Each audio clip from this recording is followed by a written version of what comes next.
Welcome to Kevs Travel Stories. Each week I'll be bringing you a story from the weird and wonderful world of travel, a world that can change the way you see life and love and even the way we find meaning.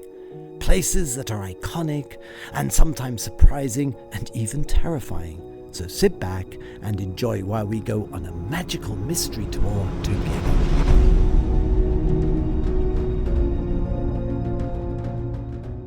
Welcome to Kevs Travel Stories, and this week I'm going to talk about a very interesting subject. Holidays in hell. Yes, I'm talking about dark tourism. Now, this is a very interesting phenomenon.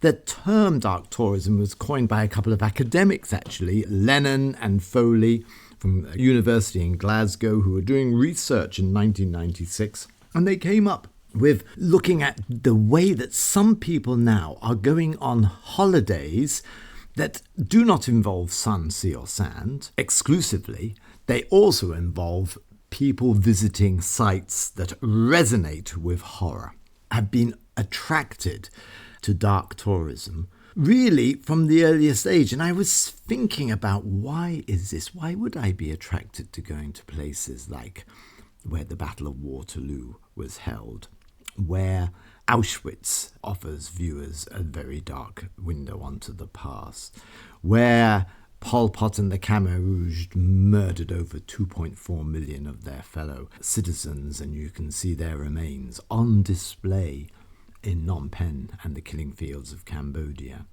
I've been to some of the greatest Hindu temples in Kathmandu and seen how their families and loved ones are cremated right in front of you on the side of the sacred river.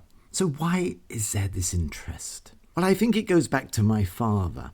He was one of the old school British people who'd fought in the war, who'd fought against the Nazis. And I remember he had a book about the Holocaust, which had the most dreadful images of people being murdered.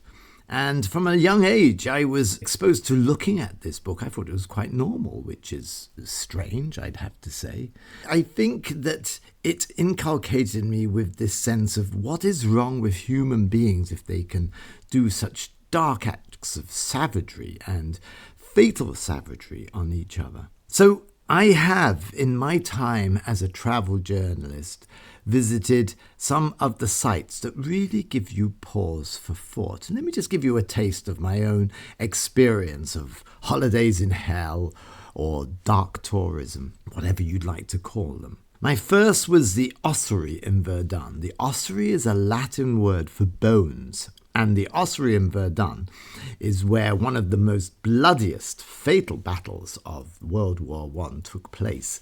I think on the first day up to 200,000 men died facing each other across trenches. Then, at the end of this battle, a Jesuit priest from the local village of Verdun got a couple of soldiers to bulldoze all the horrible remains into a heap, and there he sorted through the bones and packed them into the ossuary, which is Latin for bone, as I said. And then you go up on top of this hill and you see this submarine-shaped building and there's small little circular windows, just like in a plane, and inside you see bones. They're white, they're from large femurs to small little fragments.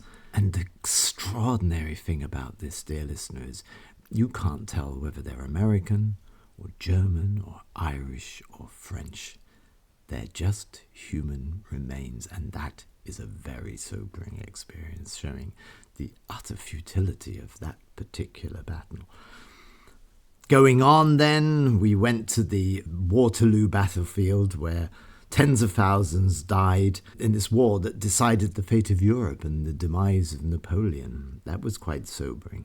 Things got really, really bad in 2007 when I was in Poland, guest of the Polish Tourist Board, and I was there with a Sky News crew, and we went off to Auschwitz. And I'll never forget that experience. We followed the train that was on the road to our right. We followed their tracks of this train, like a ghost train, went along towards Auschwitz, just like the train that brought millions to their end. We saw the infamous gates, and then we had a trip around the actual monuments, the spiritual shrines to this incredible act of criminality. We were joined by the steward who is in charge of Auschwitz, a Jewish man, very noble, very erudite, and he was able to take us to some of the really dreadful sites like the Killing Wall, the stand-up cells where prisoners, if they did something wrong, were forced to stand all night, and finally to the gas chambers, what was left of them, because they were blown up. And I can remember kneeling down, I saw something white in the ground, and I picked it up and realised it was a small fragment of bone that had still been left there all these years later. This is really makes me sort of shiver internally as I think about it. And then just last year, I was in Cambodia and in Phnom Penh and went to the killing fields, and the most terrible place I've been to on earth, S21, which is this torture facility where the Khmer Rouge basically tortured anyone, and the crime would have been that they wore glasses or they had soft hands, so they were the intelligentsia. It was a level of madness that I really still to this day cannot understand. So is it worth doing? I think I'd answer in the affirmative, because this is a personal thing and this is Kevin's own travel stories, so I'm giving you my particular view. I think knowledge is power, and I think you need to know. It has really made me get a grasp of life and a real love for, like, my children, my grandchildren, how innocent they are and how vulnerable they are to what humans can do. And I think it's important to know that. And just a couple of weeks ago, I was in Nepal, in Kathmandu, and I was at Pashputantaf, this incredible Hindu site where the family brings down the remains of their dead family. They cleanse the body, they wrap them in linen, they put sandalwood over them and oils, and then they cremate them. And we stood in solidarity with these families as they mourned the death of a loved one. And as I was there, one of my best friends happened to be dying. I did not know this at the time, and I only knew it as I flew back through Dubai. So for me, this idea of going to spots which reflect on the human condition were vicious and wonderful, and we all die. And if your holidays can give you an insight into this, what more could you ask? So I'd like to end this Kevin's travel story with just a simple challenge.